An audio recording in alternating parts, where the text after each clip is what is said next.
Victorii Beșle, Ameștește Gelenioi. Asta ce mă ai haleva, Tricale Șultaranioi. Early at the beginning of war, I knew that this war will change my life forever. And my life will never be again the same. With so difficult cases, with so tragical stories, it's difficult to continue with your normal life. It's difficult to feel the joy of your life if you have just came back from your office where you heard so difficult and catastrophic stories. It's difficult not to think about that this is my work, but I'm paid for it. And then you get stuck with this guilt of I am surviving and I am out of it and this is not my story and I still want to help and it's very exhausting. So I decided to deal with war. Welcome to Belgrade, the former capital of the former country of Yugoslavia, now the capital of Serbia. All through the civil wars that tore apart that country in the 1990s, the Serbs were considered to be the bad guys, the ethnic cleansers. They were the devils of the peace. That made me curious. What would it be like to live among the devils? I decided to go there and see for myself. In Belgrade, I met a man named Vladimir Jovic. He's a psychiatrist. His job is treating the victims of war trauma whose suffering continues until this day. So let's see how his patients are doing. Let's lie down on the couch with them and find out how they're facing the fallout from the war with their former neighbors. And let's see how the doctor is doing too.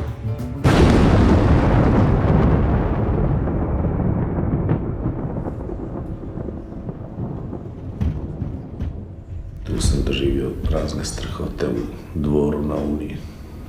Uživo gledao tenkove preko ljudi, klanje, pucanje, što ne mre jedan mozak. To sve da prihvati, da to tako i sve mi sad to povremeno dolazi, naročito noću. Ja nisam mogao negdje da se osjetim, to ne mogu tu vratiti nazad, psihu, to je najteže. Sad ono što je najpotresnije bilo gledanje tih ubistava.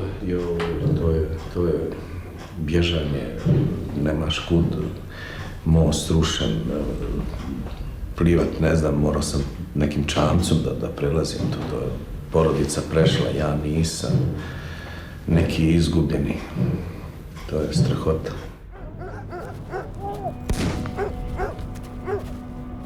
Between 1991 and 1999, the former Yugoslavia was the theater of a series of wars between its different ethnic groups. In Bosnia alone, 50% of the civilian population were forced to leave their homes. That's more than 2 million displaced persons. The West looked on impassively until 1999, when NATO stirred from its slumber to bomb Serbia as a way of punishing that country for its actions in Kosovo.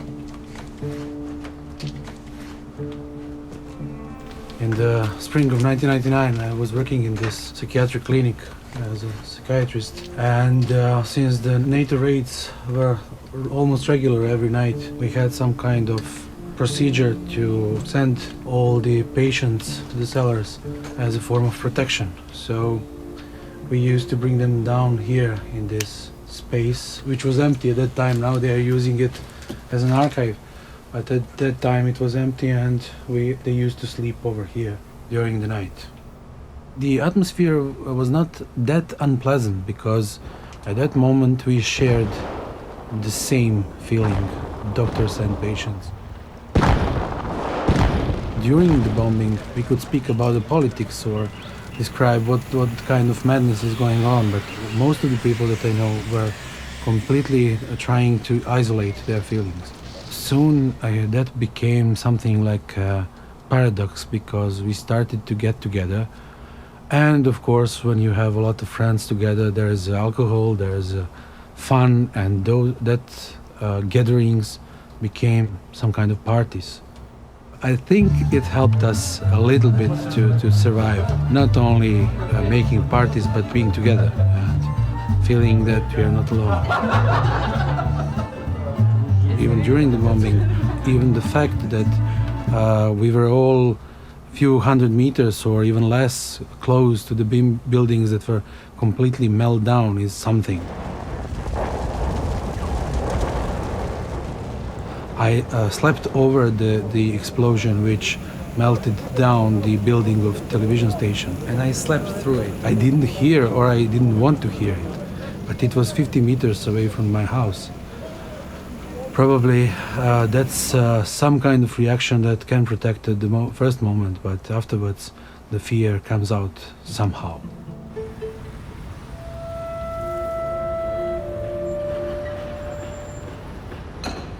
Very often we can see the people who are coming here after years, their war experience, and still suffering from nightmares and all these traumas like the day after. So one of the problems that are most difficult for me, for example, is this issue of guilt or survivor guilt because they didn't do something to protect their families. And I think it's the basic emotion that we have to take into account when we work with those clients. Doktore, vi ste lekar? Mogu da vam ja nešto ponudim, prvi put se vidimo. Da vam dam besplatno mjesec dana u Brnjačkoj banji da vidimo. In 1997, in the midst of Slobodan Milosevic's dictatorship, Vladimir Jovic founded the International Aid Network, a non-governmental organization that offers psychological help to war victims. Jovic created this group with 3 close friends who, like him, had undergone war trauma of their own. Together, they began to heal themselves by healing others.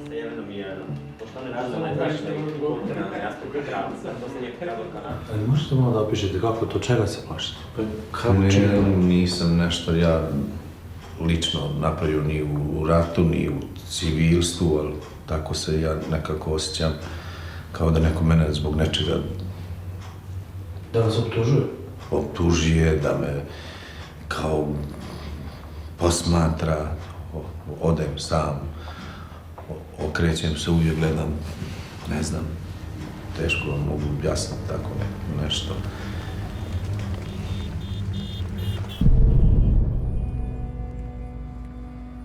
Ali imate ideju ko bi mogu da vas optužuje? Nemam posebno nešto, kao pribojavam se zbog učešća u ratu,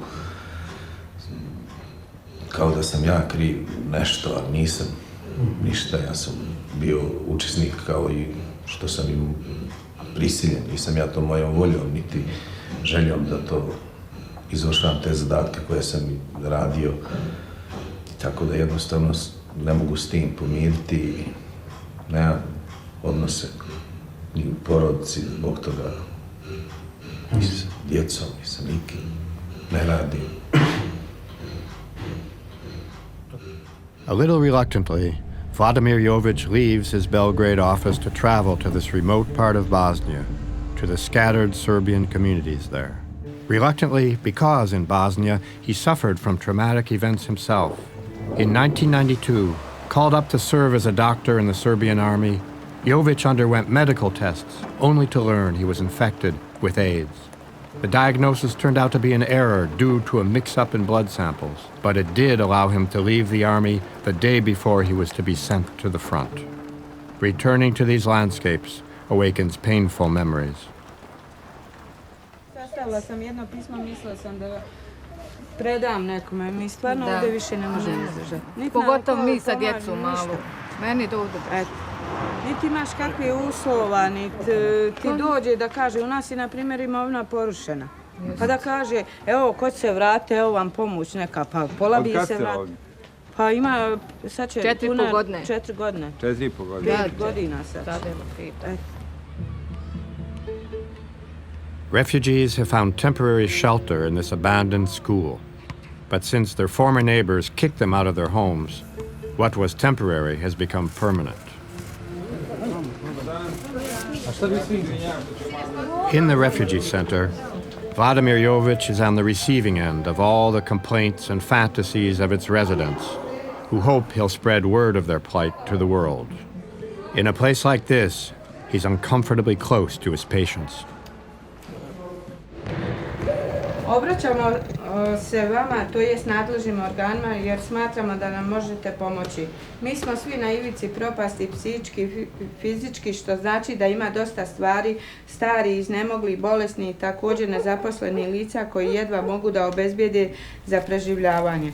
Ovdje smo 4 godine i više, a naši životi su svi ugroženi, što pokazuje da je 5 ljudi umrlo, jer nema nikakvih uslova za jedan normalan život koji je dostojan životu čovjeka.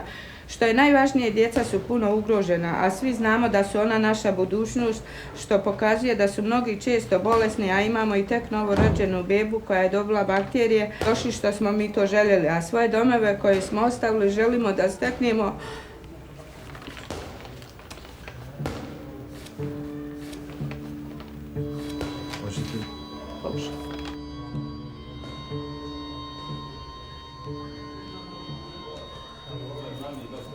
Dobar dan. Dovodi lijekove, dovodi ljekare, dovodi sve. To je strašno šta su radili od nas. Čak rekli su da će nas svi upotrovati, cijelu Srpsku republiku. I da su, što kaže, miliciju prevarili nešto. Da su obećali, ne smiju nas braniti, a oni će poslije biti što nas ne brane. I to je bilo. Jeste, ali znate šta, vi se mnogo brinete oko toga. Pa smo mislili prosto da nađemo neki lek da možete da spavate. 4 godine. 4 godine. Bez odjeće, bez rane, u silosu Trčin. Jasno. Nije to logor, to je štenica, gori otvoren, to je žalno gdje smo bi bili, dole beton. Što si bila, rekao, samo što sam srpkinja. Došli su mi s kolima, što kaže, sve bacili doli i odvukli kolima, što kaže, i deka i sve, i rekli da se naš radio stan zlubio. Umravite tu. Pa ja, i onda sat mi razbili, menjuše mi slupali, ma to je sve ubij. 2 puta ja sam jedna preživla. Dobro, ali to vi pustite, ne morate ulaziti u te priče. Zadržavamo i da pričamo o tome. Sutra ćemo da se malo vidimo, da razgovaramo i da vidimo za taj lek. Okej? Se sutra onda. Onda sutra vidimo, bos. Evo ruke. Druže, vidimo se ujutro. Malo more. Mi ovamo. Idemo mi ovamo. Uđenja. Bos, vidimo se ujutro, nemoj da ne dođeš. Pa ćemo malo ujutro. Sada ćemo malo nagovoriti uz Katarinu koju nju veruje. Da govori da uzima redovno lekove. Neki antipsihotik mora piti, ali onda da je redovniji kontrolišu. One, znači ovo što ona priča o travanju i sve ostalo.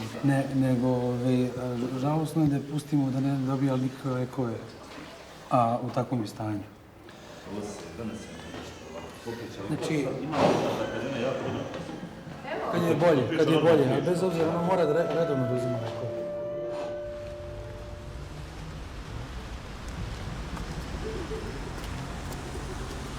We are talking about human beings going through torture, through killings, through camps where they were humiliated, where their family members might be killed, might be mutilated, might be raped or whatever it is.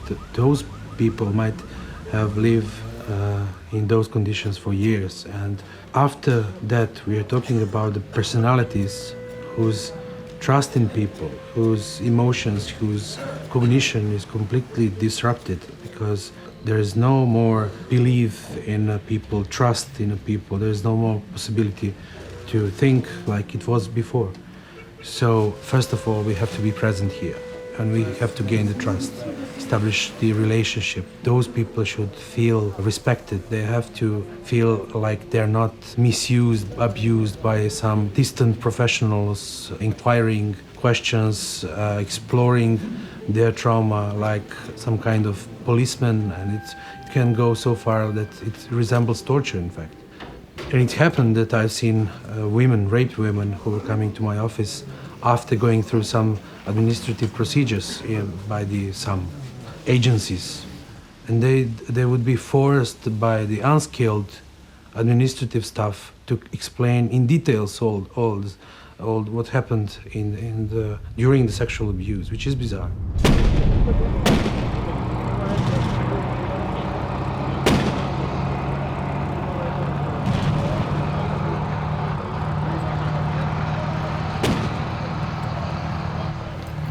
Ujutru svi smo ustali i htjeli da dočekujemo.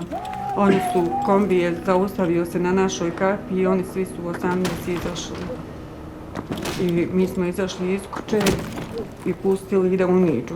Međutim, oni su gore tu sve prerovili i prosuli barut koji su našli Ja sam bila napolju, onda su mene uveli u kuću i izveo me jedan gore nasprat i pitao me zašto sve srpsko tu i trobojnica, jer ja kad sam se udavala, što kažu po srpskim običajima, smo to provodili. Trobojnica je bila tu i i što su se zakitili svatovi, to je sve uzeo i spalio. I onda me uveo u sobu i rekao da se skinem. I pištolj je onda izvadio, ja nisam htjela da se skinem, onda je on pištolj izvadio i stavio mi je pod grlo i rekao skidaj se. I ja sam se skinula. Imala sam na sebi crvenu haljinu. Da. Ja ne bih da pričamo dalje o detaljima. Mislim da nema potrebe i da se poređemo. Očekivala sam tu da će me silovati. Bila sam spremna više na sve i onda je tako samo me pogledao, stvarno nije ništa. Onda mi je rekao da se obučem i sišla sam dole s njim. Onda su poredali moga djevera i moju čerku od 4 godine už za žicu, kao da ih streljaju. Uperili su u njih puške, njih trojica su se poredala i kao da ih streljaju. Ja sam uzela Gorana u naručje. Koliki je on bio to? On je imao 2,5 godine. Dok prišao je tako čovjek malo stariji, možda svojih 50 godina je tada imao i ramio je na jednu nogu i uzeo je Gorana od mene, tako otrgao ga i uveo ga u uhodnik i bacio ga je.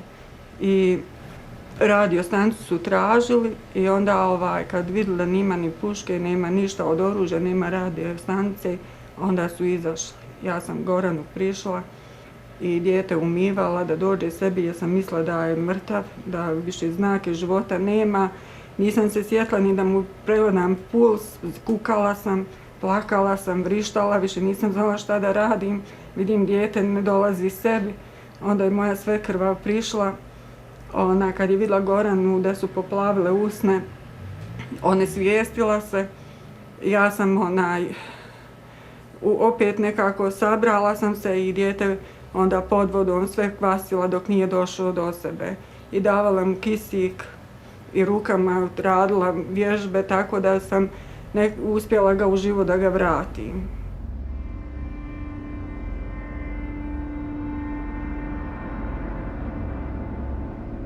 The civilian population was often the target during the Bosnian War. Private militias terrorized the countryside, repeating the battles of the Second World War when the Serbs, who had opposed the Nazis, fought the Croats, who collaborated with them. 50 years later, both camps took up arms against each other. Their past traumas burst to the surface with new fury.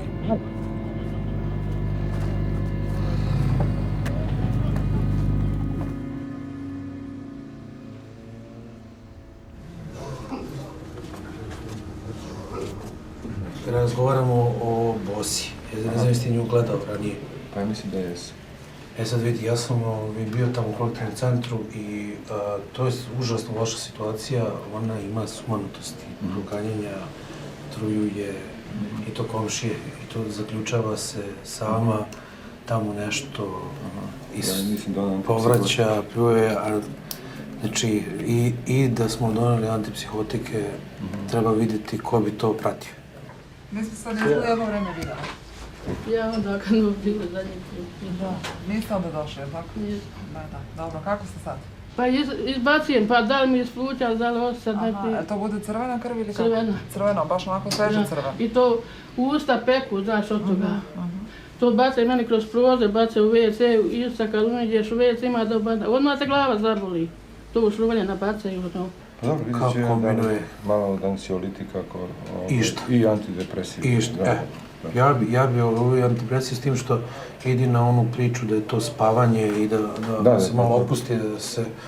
Jer ona ipak ako tebe zna i ti si dolazio ovdje, ti si autoritet. Ja mislim da ne znam da li je prošli put bilo, ali vjerovatno sam ne vidio. Ja mislim da je Joanka. Aha, previše. 2,5 godine one nama tu radi. Aha, pa vidjet ćemo to sa njima.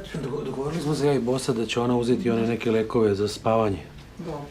Pa ćemo, sad ću ja sa Samarčićem se dogovoriti. Dobro, daj naš, evo naš. Ne, samo da vam onda te za spavanje, znate. Da mi se potpišete ovdje, može? Ali stvarno su vam potrebni i ti lekovi za spavanje, znate? Zato što će vam poslije toga biti lakše. Of course our work is on trauma. So we need to work on trauma, but we have to know the real time, the proper time for that. And for example, you might have a person in the first interview who is very willing to explain every detail. But then you have to be very cautious because that story is probably not needed at that time, especially in the first interview. Stvorila konzervu, pola ostali izašli vani i oni fino odgovor vidi se ovako izmiješa, ono što je izmiješano bacim. Kad dole opet počela da jedem, kad ono što je masnoća, to je sve plivalo, ja to bacim, mački, kad ujutro mački trepa. Pada na pamet, da li se sećate tih stvari pa? Pa ne volim da pomene, što gazi mi se ako budem da se otklanjam, znaš to, da se ne sjećam. Znate šta, vi o tim stvarima treba malo detaljnije da razgovarate sa doktorima, možda malo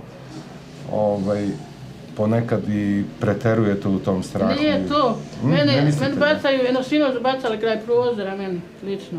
I kroz staklo prođe, to meni jako... Pa dobro, neki ljudi nisu dobri, kao što znate, ima i loših ljudi. Ljudi plaćeni da nas potruju, čovječe.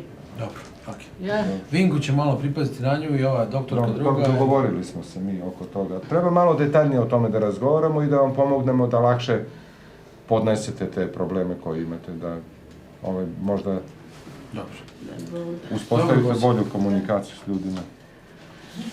To je, potpuno to razumemo sve. Doviđenja posao. Doviđenja. What I need in the first interview is just to gain trust, to gain this short-lived but important moment of mutual trust and relationship where I will send the message that I'm here, we will stay here, we will be present, we will have time to talk about trauma. And for this moment, I believe her. I don't mean to inquire like a policeman if it's true or if it's not. So, and there will be a time to talk about trauma. But when the process starts to work, when the traumatic story will be told to a trusting person, to a person who is known, who is familiar, who proved to be not harmful, who proved to be supportive. This is the most difficult appointment of the trip. A European country, whose name no one can remember, built these cabins, then moved on to more attractive projects. The Bosnian Serbs are hardly a priority for the international community. The forgotten people of Europe, they vegetate on the spot where their village once stood. Pojedini, od 10 do 11 možda i više, oni su ovdje. Ako je rat nastao, oni došli ovdje. Neka organizacija holandska koja je bila, ona je to njima napravila te ove kućice. Znači čovjek ima tačni Ove barake su bile i u toku rata, odnosno šta je, ovdje su bila ratna dejstva?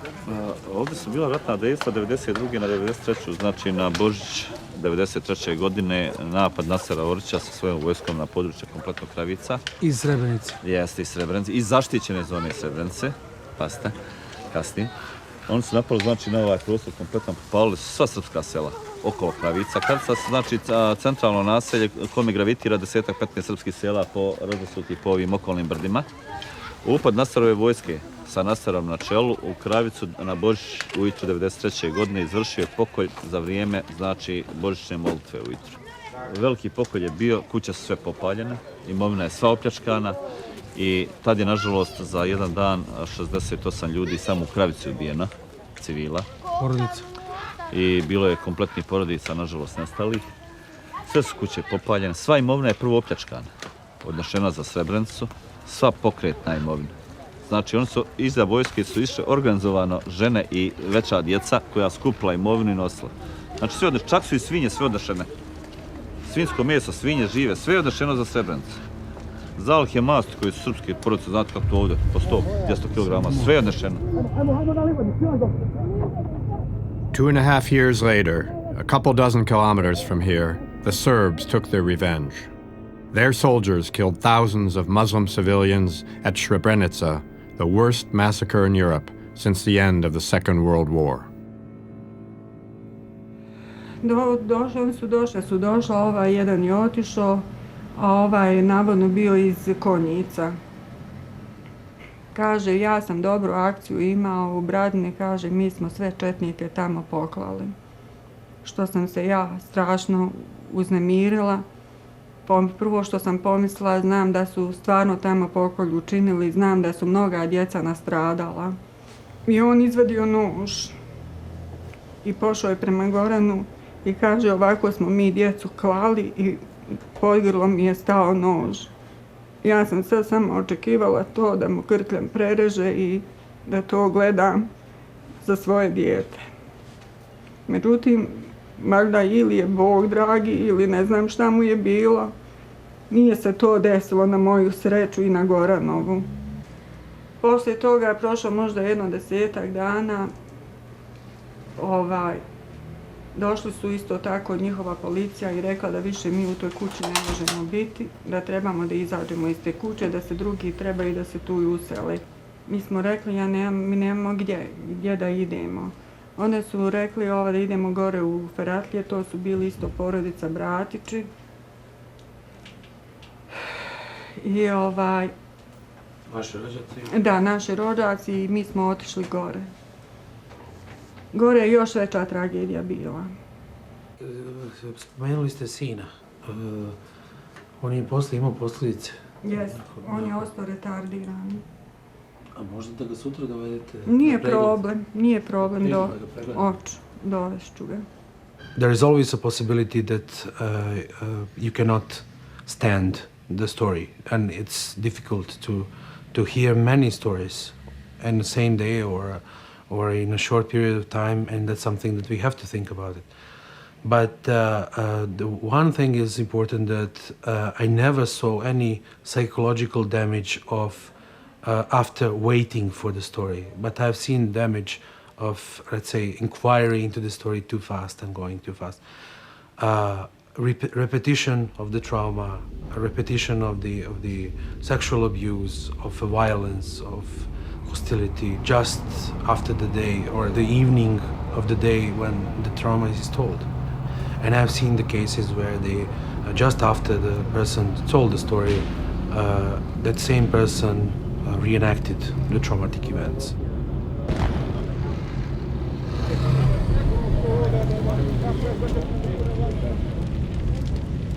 We are here for 3 years now, and we will continue to come. We gain their respect, their trust. We are trying to help as much as we can through the medicines, through the checkups, medical examinations, whatever it is. Through this presence, what I'm trying to do also is to help them to organize, to establish a good, working, sustainable association.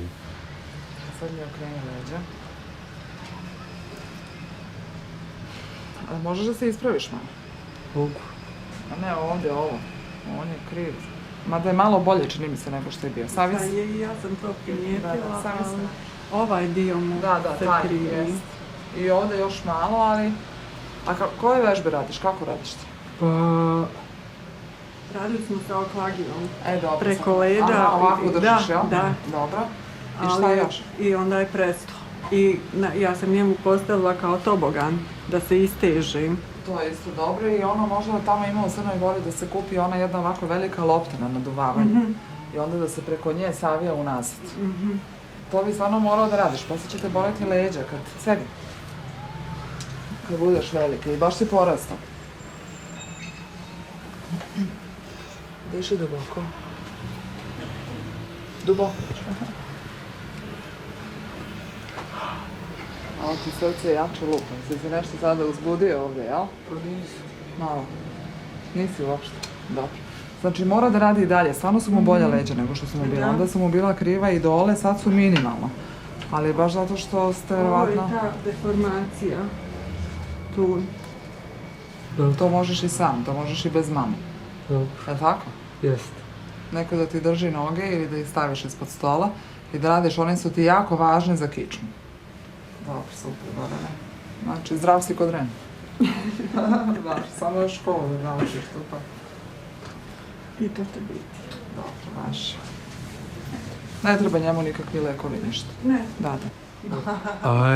I spent a lot of time working with difficult cases until 2000.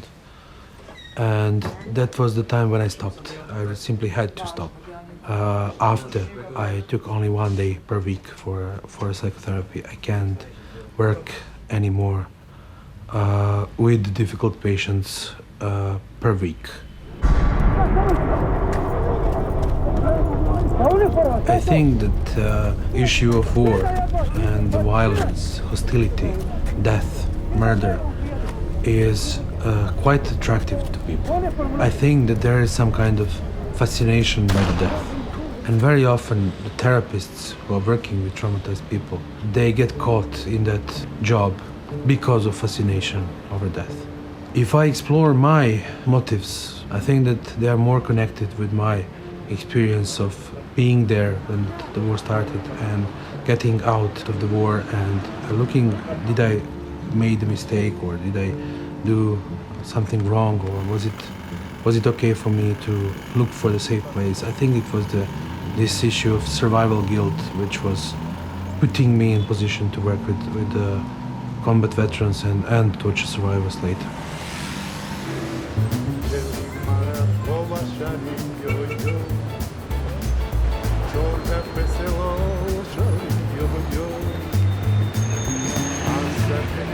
You could say that Vladimir Jovic is a lucky guy.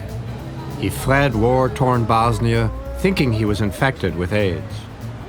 In search of more information about his condition, he traveled to Belgrade without a passport, but managed to slip into the city hidden in a truck full of red peppers. Since my wife comes from southern Serbia where they do miraculous things with paprikas, I think I fell in love with paprikas also. So.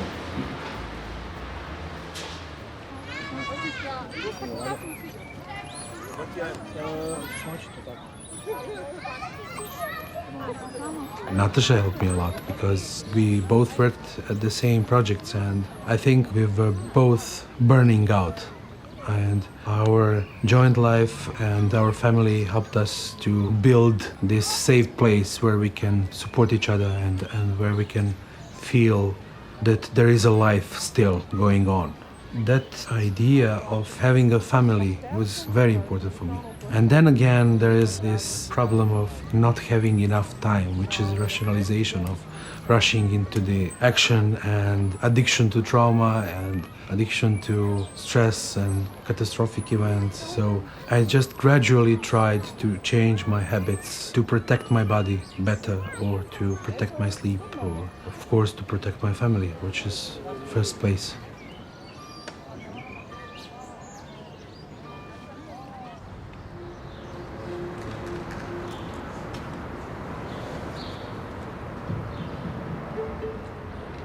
Pa nekad usnu kao dođem i ovako da bi skočio negdje. Usnu kad se kao u sanjavanju i tako kao da nešto ja radim, da ubijam, da skačem, nedakle, tako nešto propadam negdje. Tako nešto. Kad ste poslednji put sanjali nešto? Pa sad prije 2-3 dana prije sanjavao da kao da negdje me love u nekoj pećini, kao da će neko ubiti, se trgom probudio. Je li imate ideju ko bi mogao to da bude ili? Imate ideju da je to policija ili vojska ili... Pa da, tako sam, jer sam radio kod vojske i napustio poslije hapšenja u Vukovaru i od tada bi se počelo buditi neki strah i da me prati bezbednost i maltene od tad mi je najviše pogoršalo. Od tada sam nekako i kontrolisao i poslije bombardovanje i to je onda dokrajčilo do kraja. To je tako ja sebi zamišljam, uvijek još i sada. A kako ste uhapšeni u Vukovaru? To je očigledno bilo neka malo ozbiljnija. A ovdje sam ja uhapšen u Požarevcu kad su hapsili za Sarkanovom jedinicu. A tad sam ja i bio u vojski, ali sam uhapšen svejedno. I onda sam bio još to vrijeme kad sam pobjegao, više nisam ni htio biti u vojsci. Napustio i... Razumijete. Zašto je vas vojska pratila ili policije? Pa u to vrijeme kad je bilo rat, što sam možda napustio ili što nisam produžio u ratu da bude, ne znam, možda to ništa drugo nema. Ja nisam nosio pušku, ja sam vozač bio cijeli rat, nisam nešto pljačkao, nikog ubijao, niti napuštao jedinicu, sve sam radio po šta su mi naređivali, ali svejedno strah me i ne znam zašto. Rat je završen i sve te vojne priče su... Pa ja sam slušao o ratu i o strahotama i o ubistvima i vješanjima i gdje god čujem, nikad nisam čuo dobru riječ, samo lošu. Normalno da neću nikada ni moći biti normalan. A od koga? Od koga? Gdje god dođem, gdje god s kim bijem, objesio se ovaj, ubio se onaj, skočio onaj. Šta da se ljudi ubijaju? Pa neki se ubiju, neki se objese, neki skoču u bunar, tako pričaju. I sad, možda bi mogli da povećamo moprotilin. Doktore, ja mogu da pijem, ali ja jednostavno imam u glavi nešto, ako budem se trova da ću još napraviti samo ubijstvo, lutiti, ili nekad dođem u fazu da ne znam da li mi je od lijekova, da li mi je od ovog, da li mi je od sekrancije, da li od toga što sam napušten. Kad mi sve to dođe u glavu, dođe momena da bi napravio sam ubijstvo ili otišao od kuće, to često malo pa razmišljam zašto mi to treba, kako drugi to ne koriste i onda ne znam kako ću završiti sve ovo.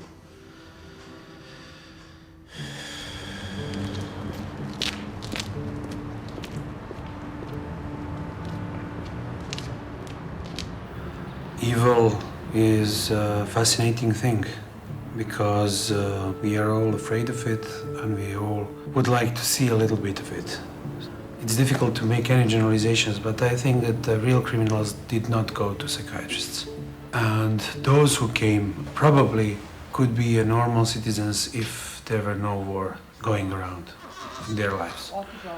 So most of them were kids who were 18 or 19 when war started, and they got caught in some military unit of these active JNA military units where they went, like all of us, like to serve some duty for the country, and then when war started they became combatants and they became soldiers, of course putting them on one side, and very often they had severe traumas, and their motive afterwards was some kind of psychotic vendetta or something like that. So, let's say one of them was imprisoned and severely tortured, but he escaped. He watched his comrades being killed, he said, like pigs. One of them, his parents were killed because they were Serbs, and then he joined the army. Some other people also. So that's hard, because at some point you not see only a person in front of you, but you also see both victim and perpetrator. And it's difficult. That's difficult because it's much easier to hate somebody. And I had one case where I felt simply hatred, and I said, I will give you pills, but you have to go to church for the other reasons that I don't want to discuss with you.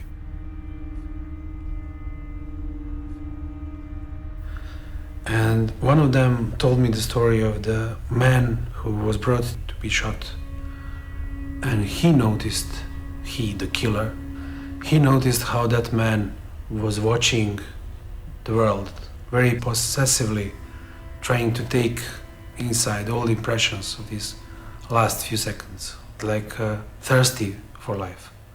And that was Looking the victim through the perpetrator side, it was quite difficult. It was really difficult for me.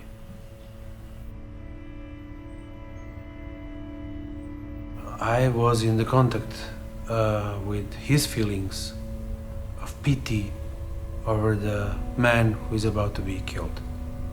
What I try to explain is it's easy when you hate or when you love or when you want to protect somebody, or it's difficult when there is a confusion of feelings. Telling me that story, telling me how he identified with his victim, somehow he told me that he is still human. And it could help me if he did not tell me that, if I only saw him as a criminal. Putting this humane side of his personality is something which confused me.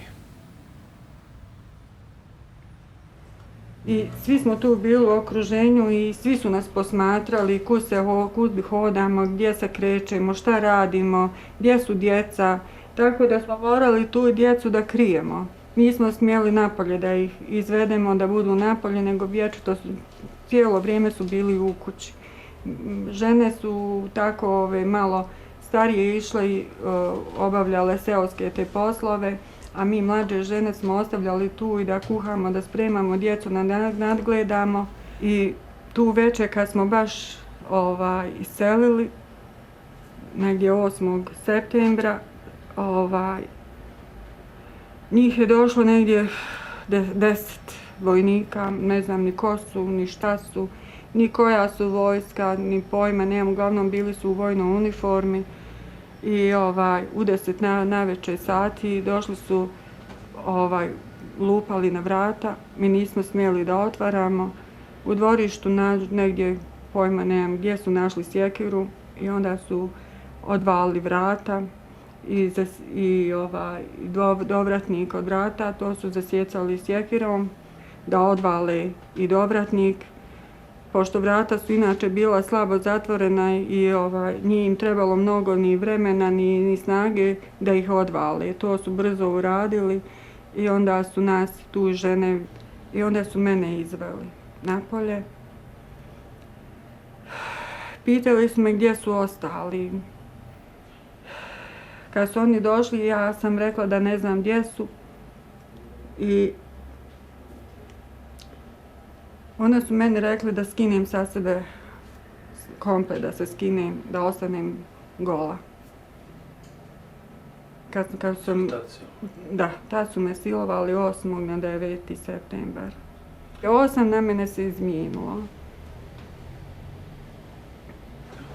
I stvarno mi je bilo, vjerujte, poslije sam, kad se je završilo sve ta moja tragedija, ne znam ni kako da kažem, ja sam tada, vjerujte, tresla se ko prut. Gdje sam sjedla, vjerujte, isto kao da je bio zemljotres, pod menom se tresao i krevet. I djeca su se tresla. Sve krvi, nije bilo jasno šta sam u stvari ja tamo preživjela i zašto sam ja se tako ponašala, zašto se tresem toliko. Davali su mu vode i umivali su me, ali sve je to dugo trajalo. I mislila sam, možda sam doživjela i nervni slom. Ali u suštini, koliko dugo ste vi proveli u takvom okruženju, u tom? 6 mjeseci. Svo to vrijeme su vas dolazili tako...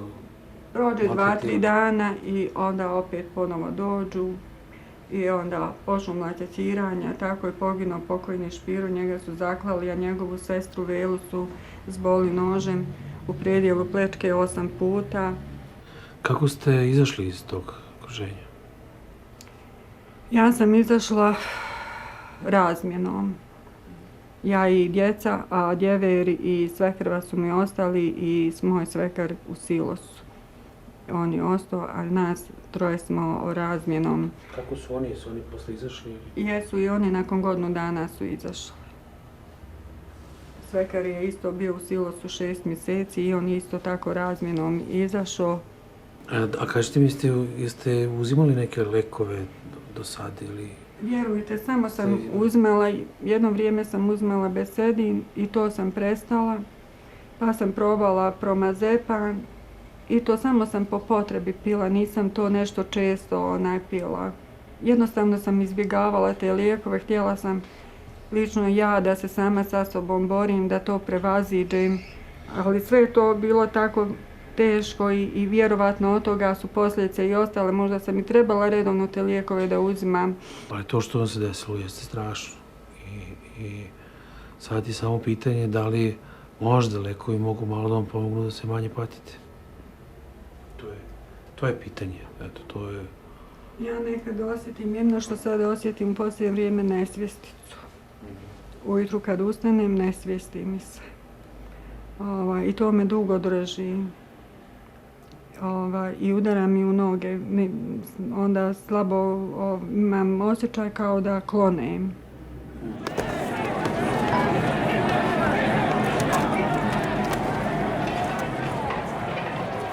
One of the guys who came to my office, I recognized him afterwards in the street during the demonstrations in 96, 97. And since I knew that he worked for one of the, let's say, agencies or whatever it is, I clearly understood that he is there in civilian clothes to follow the demonstration. And those days there was a lot of tension in the city, so I think probably he was sent to the street with the other guys to be there in the case. So I don't think that he recognized me. I was in a huge group of the demonstrators, but I thought about this idea of this man who is very violent and able to kill, released to the streets of Belgrade.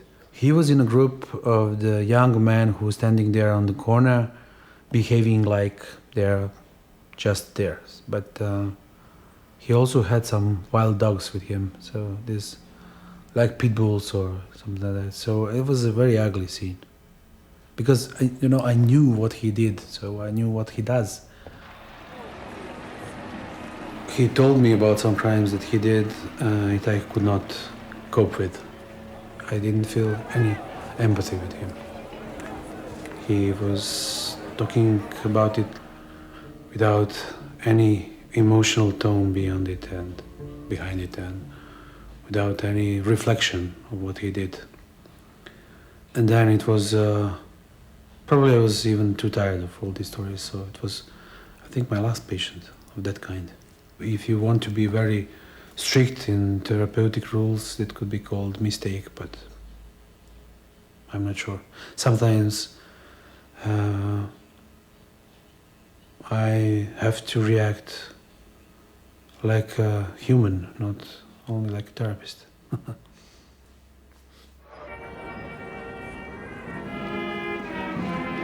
The dictator is dead, but the crimes committed by his people live on.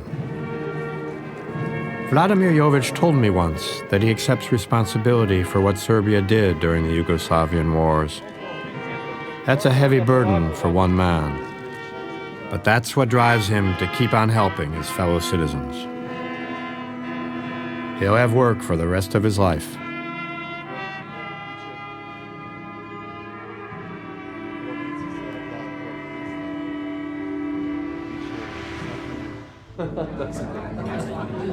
Tu možeš da napraviš vrlo velike razlike. Znači, nekog voliš ovoliko, nekog onoliko, do nekog ti je stalo ovoliko. Ja pričam o tome da evo, ja sam... Znači, ne postoje ljudi koji baš imaju nepoverenje u sve, ako postoje, onda su psihoza neka ili neka... Ili ljudi koji imaju poverenje u sve. Pa znači, oni koji nemaju povjerenje u nikoga, to je već ludilo. Oni koji imaju povjerenje u sve, to je druga vrsta ludila. Ja pričam o sigurnosti. Šta je ono što nama čini bazičnu sigurnost? Koja količina novca, koja količina prostora, vremena... Znači, to je samjerljivo samo sa unutrašnjim, znači samo sa hemijom. Znači, sa osjećajem straha. Ne, dozvolom da voliš. Samo to. Evo, ako sam ja u stanju da volim svoju ženu i da joj verujem, ja ću se osjećati sigurno kad spavam s njom.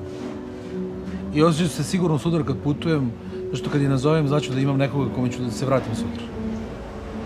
ja ću se osjetiti sigurnim kad god imam siguran seks. Tu se razlikujem. Tebi je zapravo seks samo potvrda ljubavi. Seks sa prezervativom, nego izvjesan seks. Seks koji ima veliku vjerovatnoću. Znam, naša definicija sigurnog seksa. Siguran seks je seks, kaže, kad partner uvek hoće. Molim. Halo. Ne možeš biti sigurni. Mi smo pristani, evo. Kukalo, izvijek, kad su ga intervjuisali za Pink. Ima razi, hoćeš nešto. Kao psihologa, šta je zvao siguran seks, kad partner uvek hoće. Načanskoj ulici. Sad to opet nije politički korektno. Znamo i dve ulice gore. Ajde, dođite baš... Ima neko neke kizalice? Zove. Da tebi ono... Pomotori vešle, a ne peštađevem joj. A ostađema aj palema trika.